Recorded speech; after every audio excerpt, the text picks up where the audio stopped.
I'm so excited to do this. What is this? Well, it's my first ever independent artist forum, what I call as Make It Myself.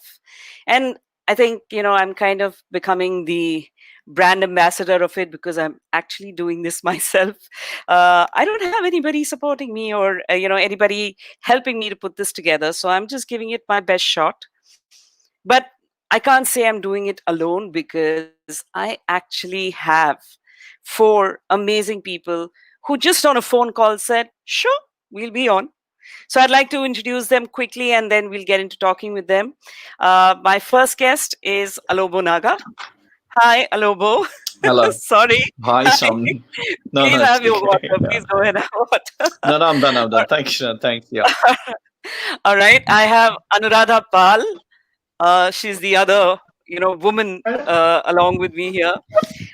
We have Hitesh, Rikki, Madan, who is one of Hey, the oldest friends I have here. Actually, everyone here is friends, and that's why you guys have agreed to come. But one of the oldest friends who I actually opened for when he was in a metal band called Millennium is Vernon. I am so touched that you guys agreed to do this. So, first of all, thank you so much. Pleasure. Thank Pleasure. you. Thank you so much. So, as I was kind of giving a very brief introduction, that this is about artists. And I always believe the independent artist is someone who really needs to look at themselves as startups, right? And if you're going to look at yourself as a startup, you got to look at how are you going to make it myself, right? So this today's session, which is the first session, is about musicians, and all four of you are musicians. You'll have created a huge name for yourself over the years and continue to do that. But you didn't stop at that. You decided to kind of impart that musical legacy that you built into a music school. So I'd like to start with Alobo, since you alphabetically are the first. So Uh, would love to get, please let us know, what is Musik-A, the school? What do you do in the school? What do you teach? What are the kind of students who come there? Please, it's your forum. well, first of all, thank you so much, Somni, for having me in the panelist. I am so honored to be sharing the room with this wonderful, amazing artists. Some of whom I grew up listening. Vernon. Really a big fan of Millennium those days. Like I got your cassette from my uncles and all. That's how I came to know. And then Hitesh, we all know you also. Yeah, and Anuradha. I don't know whether you remember, but I think we shared the stage also. Anyway, so I started the school. Yeah, I started the school Music-A in 2015. So for me, by the way, Music-A means music, and in our language is a place. So it's a place of music. For those who are Ah, wondering what is okay. Music-A, yeah. So 2015, I was in Hong Kong, and then I was touring, and then I asked myself, what if I die tomorrow? Am I giving something? Am I leaving something, for the younger generation? So I said, why not I go back and at least do something and help the young people come out? That's how I started the school in 2015, and we are here today. So we usually deal with Western classical music, and then contemporary Western contemporary music, and then we do sessions on Naga folk music also. So we incorporate Nice. everything, and then yeah, and then we also have Indian classical music. So we get few students from Nagaland. So we also teach Indian classical, but our main focus is Western classical and Western contemporary. Yeah. Yeah, I So. had the great privilege 2 years back when I came to Dimapur and I saw your school, and Mhm. I think it's just amazing. I mean, the place itself, Dimapur, was so exciting. For Mhm. me, I've never been to the Northeast, so to be there and then see a school and see the artists and talent, it was really a great fun place. It was really nice. Anuradha, Thank you. uh, you are here as someone who pretty much holds the mantle for womanhood. And I mean, to see a female tabla player itself is so unique, and it, I think, is really say, yeah, go girl. But you run this, you run this academy called the APCA, Anuradha Pal Cultural Academy. Please give us some details on that. First I want to say thank you to Somini and to all the panelists for having me here, and I'm so honored to share the room and the dais virtually with all of you. Right, And you know, and I think like all of you are, you know, great musicians, and I've grown up listening to all of you. So it's great to connect with, friends and seniors, musicians who I've looked up to. So thank you so many for the opportunity. you Uh, most well. well, I mean, the whole idea of the academy actually came about because I used to teach. I mean, I was learning from Ustad Alaraka, and there were students who were coming home and learning from me. So I was pretty much teaching from the time I was very young. But I wanted to, in a certain sense, formalize it, because the Guru Right, Shishya Parampara has a certain approach to learning which is very much spontaneous, based on the student's ability to take things from the guru, and in a certain fluid style. It's like nothing's written.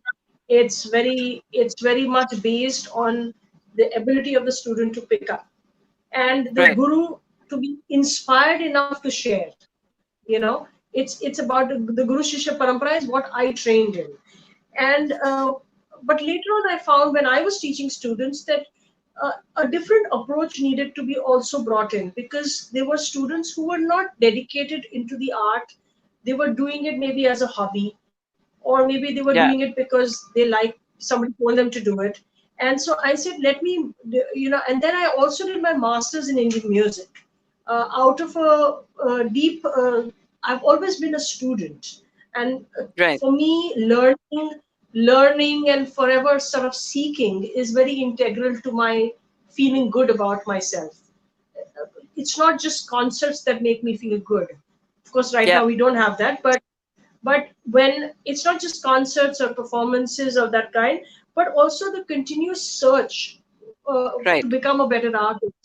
So And I'm when sure I when I I'm sure when you're teaching as well, you learn so much, right? It's not just when that you're exactly, teaching a student, right?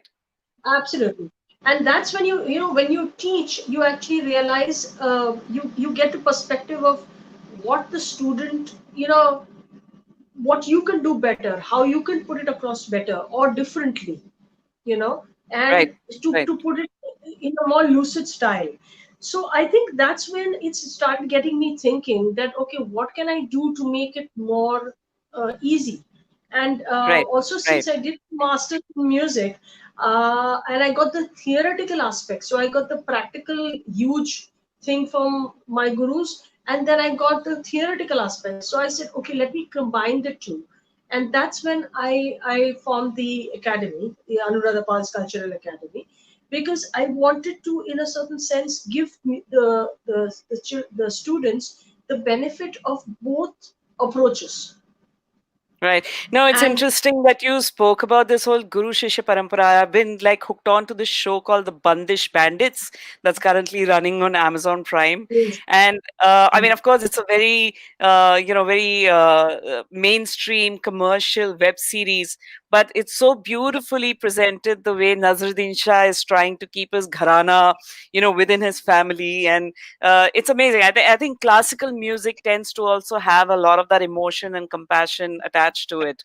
So, Hitesh, my dear, you and me go back Hey, so long, and yeah, I mean, yeah. and even when you formed ICCA, it was such a joy to get your content and be able to put it out through our platform. But what is exciting is how I always look at what you have been doing, even as a band, how you guys have gone, pretty much independent in the sense you've gone out there, you put yourself, you know, being in Delhi, you've performed in so many parts of the country, and you run a school as well. So, I mean, please, I'd love to hear about Aria.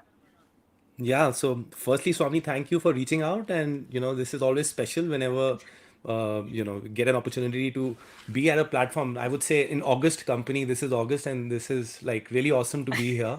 And Vernon, I want to tell I you think it's this that Vernon and everybody else Vernon, who makes it Vernon, August. yeah. Yeah, so Sorry. Vernon, I got to Go say ahead. this to you, bro. I think 98 or something like that. That's when Millennium was performing at Delhi College of Engineering, and I was with my school band that time, like school and college band, and we opened for you guys.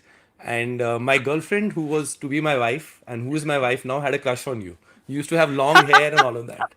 So that's where, and we How guys sweet. were, I mean, you know how engineering students are, they're like metalheads.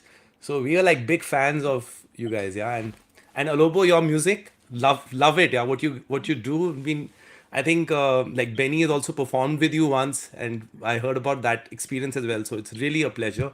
And Anuradha, it's again, great to see what you have been doing, and awesome to know about your school as well. So really a pleasure to be here. Okay, so Same here. having Thank said you so that, much. so I think now you had asked me about Aria. So Yes. so we like started Aria in the year 2005. So it's been kind of like 15 years now, and the Aria was actually, I think, the first of its kind school in West Delhi. And now, of course, there are many schools, but I think what sets Aria apart is that we are the only performing arts school to have staged original musicals. So we, right from Wow. designing like a concept, scripting, writing lyrics, composing and producing music, to preparing performers to present a whole show in a true musical format. Light design, set design, props, choreography. So I remember we did our first musical back in 2006 or 2007 actually, and Payal was also expecting that time. So our first baby was the musical, and then uske baad we had two more babies. It was almost like that. And Right. yeah, so I mean, the kind of effort that went into that, we obviously could not do it for the next 4 or 5 years, but that was some experience, and we kind of did another one in 2015 as well. So that's one thing which I think was very very special and unique about Arya, because it was a culmination of music and theater, and presenting a Right. musical was one of the biggest dreams that we could achieve. And besides that, I think what we try and do is we divide our calendar for the year, focusing on two broad aspects. And one of them is to get the like students to give exams and get accreditation from universally recognized universities like Rock School London, Trinity College London, and in like Western disciplines, and for Hindustani music from Prayag Sangeet Samiti. So that's one. Nice. And Nice. the second thing that we do is we get our students to perform live in order to, help apply what they learn and gain hands-on experience. So we do have like a in-house performance venue, which is called Aria at the Lake Terrace. And we also stage our annual event. And we have a Mm. property name called Iris, and that is in bigger auditoriums.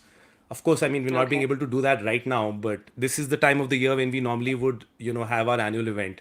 So this year, like, this we're gonna give it a miss because it's not Wow. really, Okay. yeah. Vernon, my And man, I yeah, have to first bow down to you. So Hitesh landed up opening for you. Like I said, in for the 2 years that I was pursuing a singing career in Bangalore, I managed to actually open for Millennium and Indiscreet together. So that was like quite an experience. But Vernon, you've really come such a long way, man. And now you're with a really reputed music school. So I mean, tell us about it. First of all, thanks for calling me Somani, and it's great to see you and be with everyone else here. It's great to see a panel like this discussing music education. I'm very honored to be part of it. Thank you. It's not. I work for True School of Music. I've been there. It's now, I think, 6.5 years old, and I joined after about a year. So I've been there for about 5 years. It's there are two founders who are both professionals in the industry. Ashu, who's a composer and producer, and Chandy, who's an engineer and comes from a different background. So they put the school together. But having said that, it's the exact same background as everyone else here. There's a certain passion to communicate one's experience through education and get young people involved in the music industry. That's where True School is coming from. I'm not a musician, actually. I mean, I'm a singer, but I don't do that much anymore. But that's the interesting part. I think that's where I come in. I teach music business and I teach music history, both Indian and international history. And the music industry is now global. And that's where I spend a lot of my time focusing on, especially in the last 5 years, just observing and trying to understand what's happening. But in the last 6 months, it's been quite fascinating, the rich amount of data and movement that's happening. I'm not saying it's exciting from the point of view of the COVID itself, which is horrific, but in terms of the evolution of media and communication in general, I would even say art in general. I coined the phrase the COVID sound about 4 months ago, trying to get traction for it, but no luck yet. But give it a while. It's called the COVID sound. You know, it's a forced transition from one way of making, sharing, monetizing, producing, writing music into another way. And I repeat, it's quite bad what's happening, but for the industry, I think it can only be good, surprisingly. Yeah, so what I find amazing, I mean, you have Alobo, who's more in the Western classical space. There is Anuradha, who's kind of looking and building taking the tradition further of Indian classical, through and is it beyond tabla, Anuradha, or it's only tabla it's only with tabla, right? Or you look at other art No, forms? no. In fact, other forms as well. We have, I teach multi percussion as well, because Okay, when I got very interested in, when I was called to teach in the New England Conservatory in Boston as an okay, artist in residence, and okay, that's where I was invited. And also I've taught in Harvard and MIT and various other universities abroad, and sure, so that's where it sort of uh, the whole interest of multi percussion grew because of the right, interactions I had with the African and the Latin other musicians over there. And then I brought in a lot of those techniques into my tabla, use the tabla techniques in the information to play right, that. I right. also So that use to those who want to learn multi percussion. I also teach that. But right. the school itself has, we are slowly building I should say a database, not a database. I should say our content Mm, in teaching violin, okay. sitar, all that online. Right. So, yeah, I was going to get to that as one of the questions later. But what I found extremely interesting is, you've got Alobo doing Western classical, you've got, you doing largely percussion-based instruments, and also then, of course, introducing other forms. What Hitesh is doing is, I think, extremely unique in terms of original, art, music and theater. And TSM has obviously built itself as as a music school in the true sense, supporting vocal. To me, it's like the Indian Berkeley, if not anything else. I don't know if that's fair to call it that. But do you think, for as also in your journey of the music space, being an artist yourself, and this is an open question to everyone, do you feel that that is something that every artist, I mean, you look at these commercial artists, today, can you imagine someone like a Sonu Nigam or a Sunidhi Chauhan getting into building a school? I mean, uh, have you ever looked at it that way? Uh, Well, I I see them lately coming online and trying to, and it's like, for example, Shan has been talking about teaching various Okay, more mainstream people are doing that, okay, and probably that's because I think because of the COVID problem and the no concerts and performances, that artists are being pushed to, in a certain sense, teach, and I think that's a mm, positive thing. certain sense that's happening, that people who otherwise probably were inaccessible or were not teaching because Hmm. they're very busy CEOs are probably taking out time to do that. And Hmm. in fact, I did the same thing through the first. I started on the 22nd of March with a program called Beat the Blues with Anuradha on Facebook Right. and Instagram, and it was a full.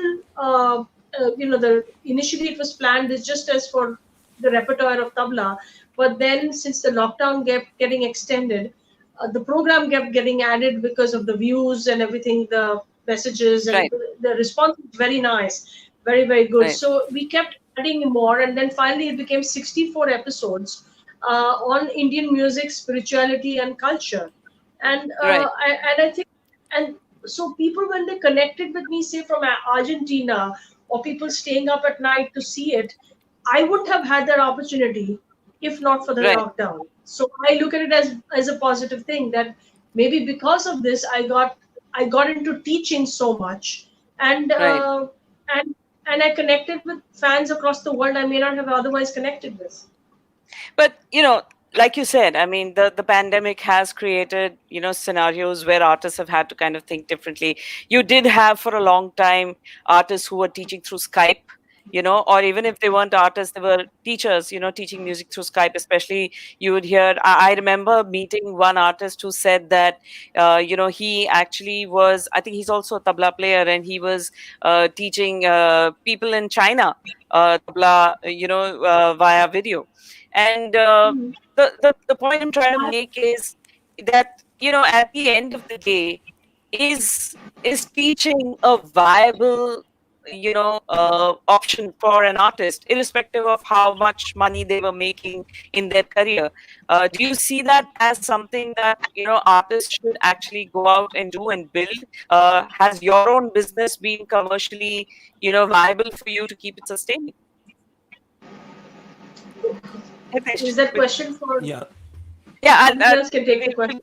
sure, Hitesh, yeah. Yeah, okay. So I can, so it actually depends really. Like for, I believe that, whatever I've seen of True School of Music, there, it is a commercial, out and out commercial like venture. So if you make a music school like that and where you have different like segregation of, okay, there is someone who's learning it for the purpose of pursuing it as a hobby. And then, there are these serious like musicians who want to pursue it as a career option. For them, getting that right quality of education becomes extremely important. And therefore, you can charge that kind of a price as well. And, because you're, providing that kind of like quality. Now, as far as what I would like to say is this, that what I've seen mostly, I mean, across India, there are a lot of music schools, and normally music teaching does not pay as well as how music performance would pay. I think it's a known fact. But then there is a kind of stability that comes with music, like teaching. If you're a like teacher, you can plan your like schedule like a lot like better. And what I experienced when when we started our music school back in 2005, it was like, there are these because I've always been a live performer. I mean, that's always been my mainstay. What I've like realized was that there are, of course, seasonal months. Like, there are, right from October till about Feb, March, you guys are, I mean, everyone is really busy performing live. But on the other hand, in the months of June, July, May, or whatever, during the summer months, there is that lull, which can effectively be utilized for you to do something exciting. And that's how, I kind of felt that music, being involved in music education was a perfect balance. Like, I mean, I was also into music production, but then, it was very difficult to balance the music like production projects along with live, because that also is very, very timeline and deadline based, especially if you're doing jingles and, they want to Right. scratch like, the next morning. And if you have a gig on the same day or the next day, it becomes very difficult. On the other hand, Correct. music education and teaching is something that you can plan nicely, and Right. that's why it's a great thing to have.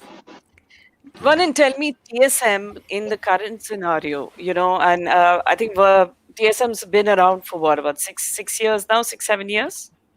Six, Yeah. 7 years. and And how was the journey when it started off? I mean, was it something that, did they struggle to kind of bring it to the point where people looked at it as, like, today you have theme, you have, furtados, who have also kind of, and they've really tied themselves up with schools as well to offer their music courses.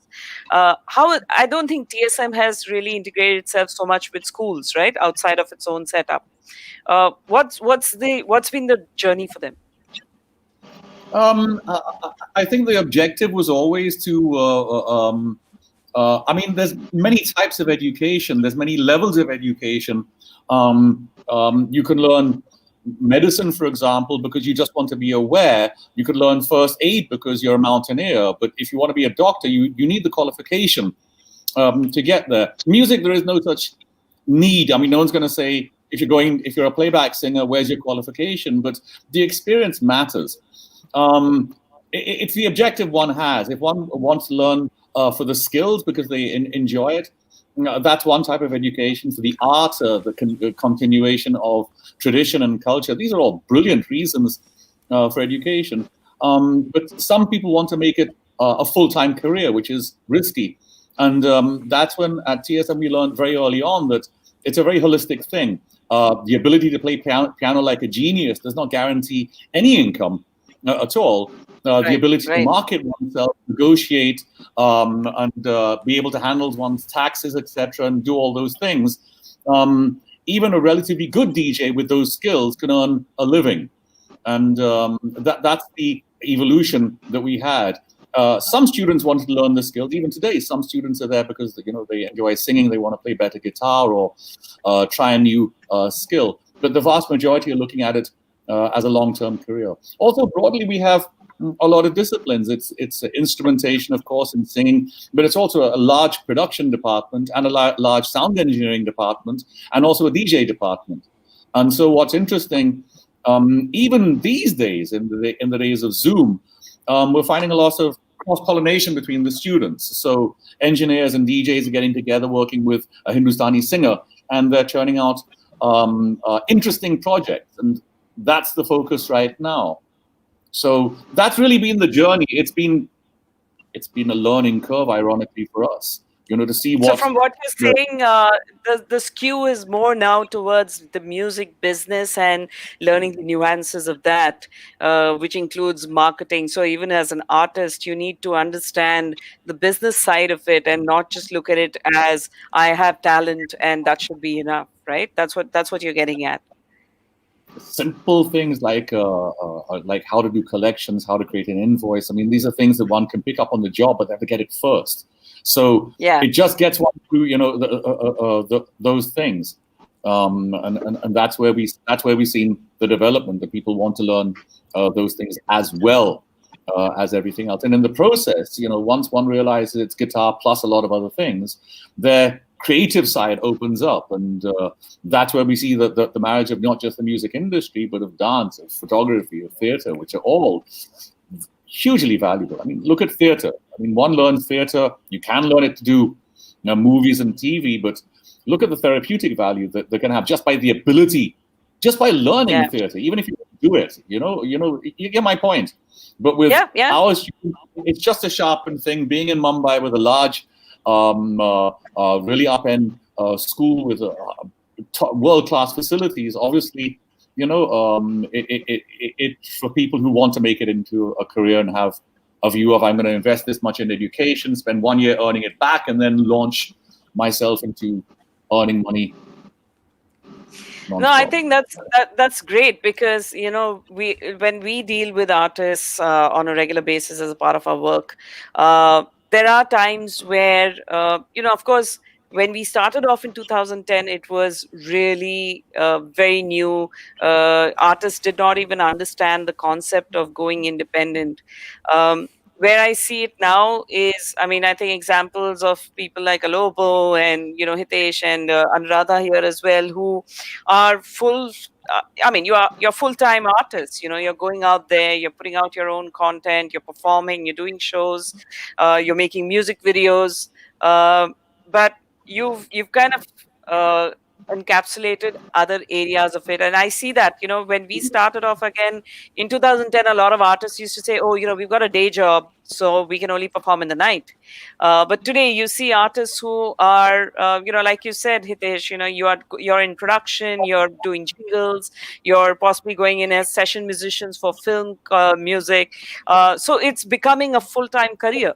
Absolutely, my question to you, Alobo, is when you talk about Western classical today, right? I mean, I think in the Northeast there is still, a huge value for it, and people kind of, with even having like the Shillong Chamber Choir, and even with the mm, who's the other guy who I'm missing his name. But there are a lot of these artists that you hear of in the Northeast who really pursue Western classical. The You've never thought of kind of bringing in regional and more mainstream or commercial styles into your curriculum? Well, when you talk about classical music, Western classical, I believe it's because of the churches also. Right. Okay. So let's Uh, talk about Nagaland. yeah. Nagaland is almost mostly it's like we have Right. to do with. I mean, the influences Western classical music in the talking about the hymnals, Yeah. the church music. The church has bigger platforms for like music directors in the churches, more avenues. So Right. that's why I see the growth of Western classical music. Let's talk about Shillong. You will see piano in most of the houses, and talk about Nagaland. Almost every household there will be a guitarist or maybe a pianist. So it Yes. Yes. yeah. So it has to do with so as I said, career option, classical music Right. gives platform area. But having said that, again, we also do contemporary music, and then me being a contemporary artist, and we look at the commercial side also. And when I say commercial, I'm not talking about Bollywood, but you know, the other side, the Western music. And as Vernon said earlier, for us, what I believe is it's not just about the music education. That's what I believe.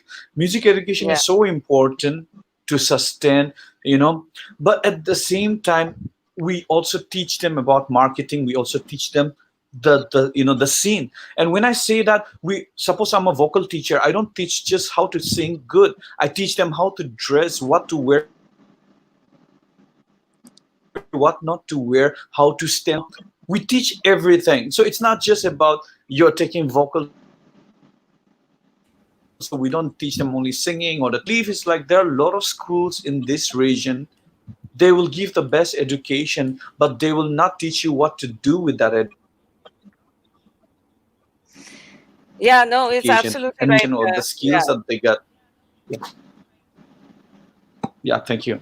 Yeah, you're giving them practical experience of that, and that's actually so. Anuradha, for example, you gave the the experience that you had with Beat the Blues, and you actually landed up having 68 episodes. I think it's amazing that you managed to do that, because one of the things that we're seeing, especially during this whole lockdown period, and you saw every artist going online. It's amazing what you were doing, Hitesh, with your whole balcony performance. I think, as an artist, if you're not going to think of your presentation, uh, unfortunately, in today's day and age, just a voice or just the ability to play an instrument, I think with an instrument you still get away with murder, because the instrument works as a great prop. But if you're a vocalist, you really need to have something in the presentation that is going to keep the viewer engaged, because with the digital platforms, it's just a click away. I mean, the guy just he'll decide to just move out without So have you, when you decided to do this, Anuradha, when you decided to get into the Beat the Blues, I mean, did you think of how am I going to present this, or you just sat in front of your camera, I mean, your device, and you started playing? Was there any science to it that you put in, or some creative ideas in that? Definitely, I did, because I have always believed that the visual medium, it's not about how you sound. It's about how you look. It's how you present yourself. It's the whole package. And Correct. though uh, I would say that we are not taught this as Indian classical musicians. We are not necessarily taught this, but probably because of my family background and my parents being extremely professional and I should say, achieved in their professions. That's why well accomplished in their professions. That's why it made me realize that you need to be a little. I've always been very futuristic in my thought process. For example, I did the DVD instructional video at a time when it was not at all there was probably the first instructional video on tabla. Right. And I Right. did this because I realized that the world is going digital. Right. Secondly, when I was in college, I started an organization, and I started a music label when I was in college. So Surar Saz, my Wow. music label, actually I started when I was in college, at a time when Uh, physical labels were all there. But probably, I think maybe because of my education or maybe the exposure, I want to look a little bit ahead and see, okay, what's coming next, and let me be prepared for it. So even when I so prepared for the Beat the Blues on the show, I yeah. planned it in a manner whereby it should be educating and entertaining. And the sets, even though it was in my house, and obviously we were completely, caught up with the lockdown and, nothing being possible to do. But my husband is also very creative. He has a very nice eye for art. And my mother, being a painter, I have a decent eye too. So Right. we sort of created a set every day, a new set every day in the same house. So if you see it, we paid attention and to every detail of how it looks. So I think that is a very important aspect, to be able to connect with the audience, because when the audience is set in his house and the audience is also in lockdown, they want to see something different, because Absolutely. we Uh, already. yeah. So, Vernon, tell me something. When you talk about, teaching the business of music, how do you see it? I mean, so are you working with a customized curriculum, or is it something that you kind of follow the international method? And how do you see it changing? Because we know, at least for the next 10 to 12 months, or even 18 months, what we knew of how the music business ran is completely changing. How do you see this being imparted to the students? I mean, it's all about critical and analytical thinking at the end of the day. Once the musician has the tools or the ability, the skills to make music, then they can make music. And if they can play somebody else's song really well, the next step is to actually write their own song. It's the same process with the music business. There's a lot of things out there, publishing and IP and how to read a contract. And I don't expect any students to be experts in this, but at least not waste a lawyer's time or an accountant's time when they get to that stage. So it's really giving students the idea that today the world is digital. It's been digital for some time, and change is to be welcomed, because every time there's a change, people who are creative are the ones who are going to come up with solutions, and the ones who label those solutions after their own name tend to grow very fast. It's an opportunity right now So, for so do you the say, music business. right? So, do you think, Vernon, this is the time for all artists to actually go into their studios and create new content? Because till this point, or till March, every artist was essentially just focused on going out there, getting shows in corporates, or I mean, I know a lot of artists today are performing for corporates through Zoom, but that's not performing, right? That's I mean, that's just making sure that you keep the money coming in. But do you think this is a better time for artists to go back into creating more content for themselves? Um, it's always a good time for artists to be communicating or and making music and doing their art, regardless what sort of art it is. But um, it's important to have something to say. That's why in music history I focus on where the music's coming from, whether it's blues or jazz or metal or funk or disco or EDM or hip hop in particular. And you can see the big changes in music actually haven't come from musicians or music. It's come from something external, whether it's the Second World War or Vietnam or digital or the internet or MTV or radio. The movement in music and genres has always been governed by something outside music. But within the music, it was the lyricists and the creative people, the ones who could actually analyze what was going on. Look at Bob Dylan to The Clash or Eminem or even Ariana Grande and Billie Eilish. They're saying what's on their audience's mind. Hence, this is one thing that I like students to understand, and it becomes very clear that they can think for themselves, they can analyze and form their own opinions when they realize that having something to say is very important, and putting that passion into the music and connecting. At the end of the day, music is part of what they're producing. It's the fans, the people who are going to illogically spend money on what one creates, that one is eventually creating. That is the end goal. Right.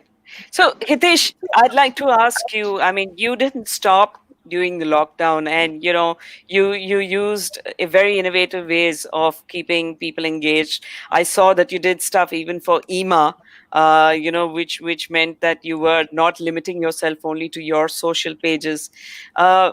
How have you taken this? I mean, you've taken your band as a business that you need to go and market and create a product out of it in one sense, right? uh, I'd love if you could share some insights there, and if somewhere down the line artists are watching this, or they get to watch this later, they could possibly get some inputs on how can they literally make it themselves. Yeah, doing and knowing how to play is one thing, but then getting it out there is like another. And the situation is always, I mean, it's not always going to be favorable for you, but I feel that one has to play with the cards that one is dealt with. So you got to put your best foot forward in every like situation. And even when I did those balcony like concerts, I mean, I had the situation in front of me that I had two boys bubbling with energy at home, with mom not knowing what is to be done with them. Then there were these neighbors who were getting bored outside, and they were all supposed to be there on the balcony. And I was also getting bored. I said, okay, let's do this, let's have some fun. And like did it once and got such a fantastic response, not just from the neighbors but also from the online like community. Everybody, they said, wow, we Right. want to hear this again. Which is when then EMA people like reached out. And there's another organization called the Better India, they sort of reached out. So I did one with EMA, like where sort of got them on board to stream it on their platform as well. And then we did another one with Better India that was like really well received, and kind of on their Instagram page it reached out to almost 482,000 people, which was quite a Wow. big thing, and it Yeah. was never really Yeah. happened like before. So yeah, I mean, it's what I feel is this, that if you got to just keep doing, and some things will work, some things may not work, but if something works, then yeah, be at it. Just And put I your think that best. goes even, yeah, that goes even with the teaching profession, right? I mean, especially in today's day and age, you may not need to have a physical, like four wall kind of a school setup. Right. If you have the knowledge and you can put yourself out there, you'll have to obviously find some kind of uh, calling card, whether it's the style of teaching, whether it's the pricing, you know. I mean, I know for a fact that when I look at students today, I look at my own kids, right? I have a 17-year-old and a 13-year-old, and they both are so musically inclined. Um, but to get their attention to actually sit down and learn is a huge challenge, right? So I think that is something that every musician or any teaching musician, uh, I'm sure you guys face that. I think, Alobo, even in your school, there are a lot of young kids who come. So how do you deal with that? How do you get them to? Are you doing your courses online right now? Yes. So surprisingly, I'm getting good response actually for these online classes. Initially, Okay. we don't know, how because it's something very new, and we don't know how the children are going to cope with it. And for your most of my students are young. I start taking from 4 years, 5 years. Wow. I don't want to focus on the elder, because like these people come with something, and then it's so tough to undo, unlearn whatever they learn. So what I do is Right. I want to focus from the kids, and then mold them and shape them the way we want it. So Right. coming back to this online classes, the interesting thing. So I had a meeting with my teachers, and then I was getting the feedback, and we got a lot of positive, because most of my students are young kid. The attention period is maybe like 10-15 minutes, that's it. So in the class, after 10-15 minutes, they're everywhere, they're like everywhere, they don't give attention. But at home, what, like, they put the headphones, so we get their Oh, attention, the whole attention, because they're on the headphone. So okay. it's so easy to get their attention, number one. Number two is like the parents don't know what is happening in the school. Some parents, they don't even know anything, so they don't do their homework also. But when they take the online classes, the parents have to be there, so the parents get Right. to see what the students are learning, so they're very happy. So we getting good response, fortunately, and surprisingly Right. also. So for the small Yeah. kids, I feel like it's working. Yeah, thank you. Nice. What about you, Anuradha? You said you've gone complete. I mean, you already were doing online even before the COVID situation, I presume, right? Yes, I was already teaching on Skype and all that earlier. Right. I think what has happened is because somewhere I think Indian classical music has not been developed. Like let's say when Aloka was talking about in in Nagaland, there is a culture of learning piano or having a piano or a guitar in the house. Now that's a Right. very beautiful thing.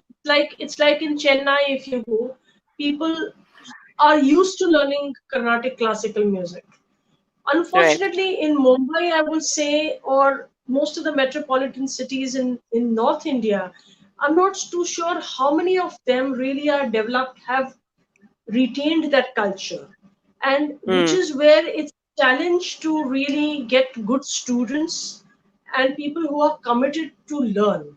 Very often you Right. find that people are learning for because it's fashionable, or because they have time, or they have an interest. But if you Hmm. tell them to practice, or either they're very keen to learn more but not Right. so keen to practice. So Right. it is a challenge. It is a challenge at times to, because when I learned, unless you practiced it properly, you were not given the next lesson, and you Yeah. could not tell your teacher, I want this or I want that. Whereas Yeah. now people think it's their right, every time that they learn they should get something new without even having practiced the previous one.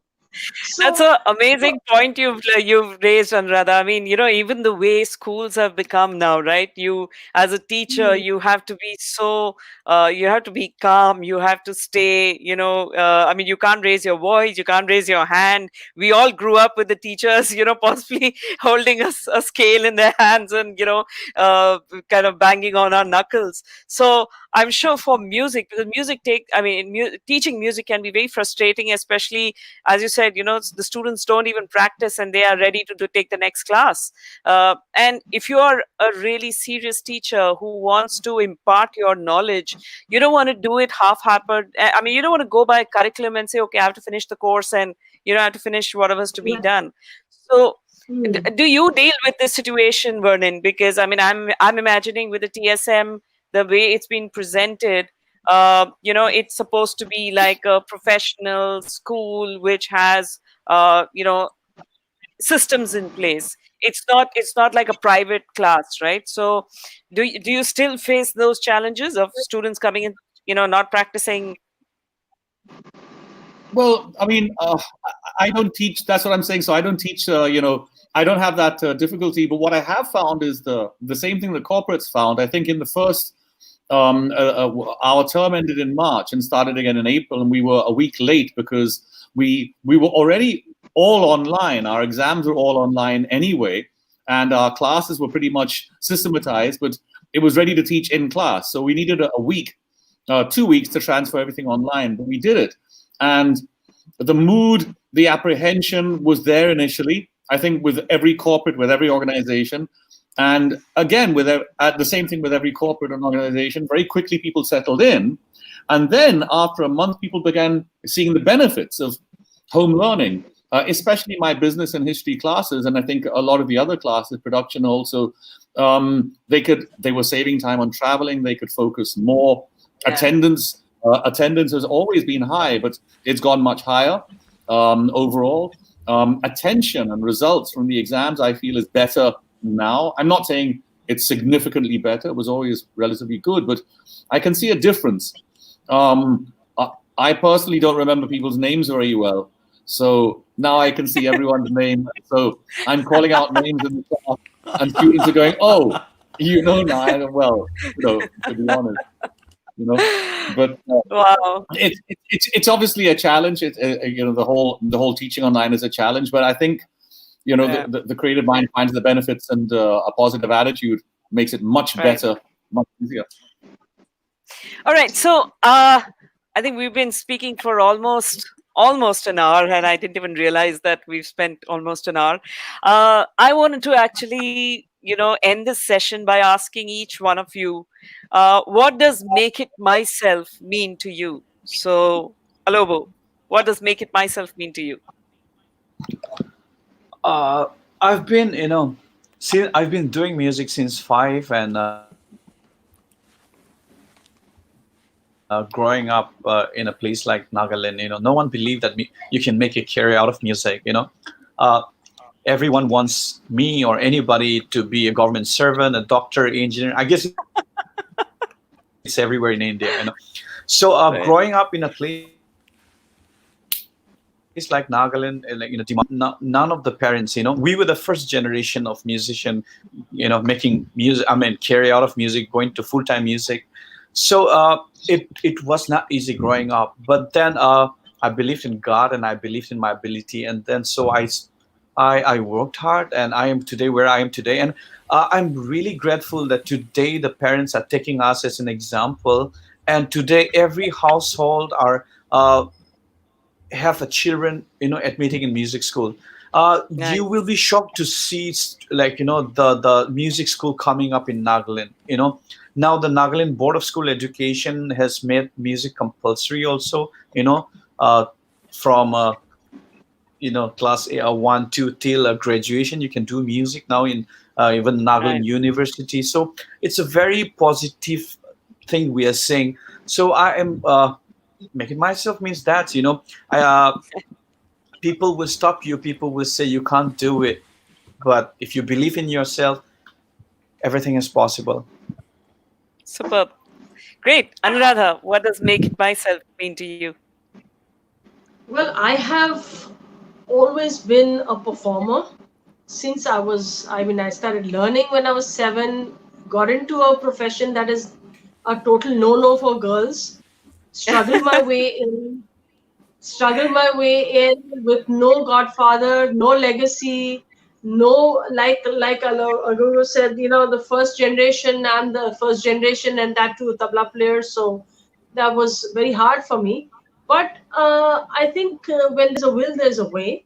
And I've always been a person very positive about turning a sort of a stumbling block or a challenge into an opportunity. I think that has always been my strength. Nice.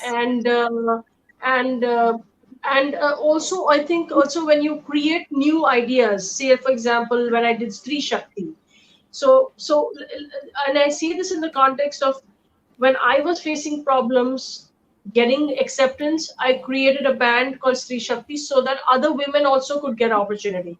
So I ended up helping myself and helping others. Similarly, I Nice. created other brands, you know. So I think it's about how you apply thought and the leadership that you have in your thought to be able to change a situation that's negative into something positive. uh, and Nice. plus I think being I am an all out performer. For me, being on stage is the ultimate high. Teaching is Right. something I do because I think it's important to pass on the legacy, and Right. because, you know, but it's not something that um uh, but for me, I think the love and the passion I have for my work comes from the fact that yes, I've always had to do it myself, whether it's independent music, whether it's getting into, you know, so new ideas or making your own festival, or the new festival that I'm doing, the new, you know, the initiative that I'm doing with my Kala Ki Sang, which is the fundraiser festival for with 21 artists. Now that's something Right. where I'm producing an event. So I'm sort of raising the bar for myself every time. I Nice. was never into producing an event. I was into presenting an event. Now I'm even producing events. So I think it's teaching me, make it myself has been my motto of my life from the beginning. And whether it's whether it's teaching, whether it's performing, whether it's collaborating, I love doing all of that. And I'll Nice. I'll continue to find newer ways to express myself. Superb. More power to you, Anuradha. Thank you. Hitesh, yeah, make Okay. it myself. What does that mean to you? Okay, so I think I would just like to share a little bit of a story, and I think that will probably define this for me. So while I've been known as a guitarist for most of my career, my introduction to the world of music started off as a singer.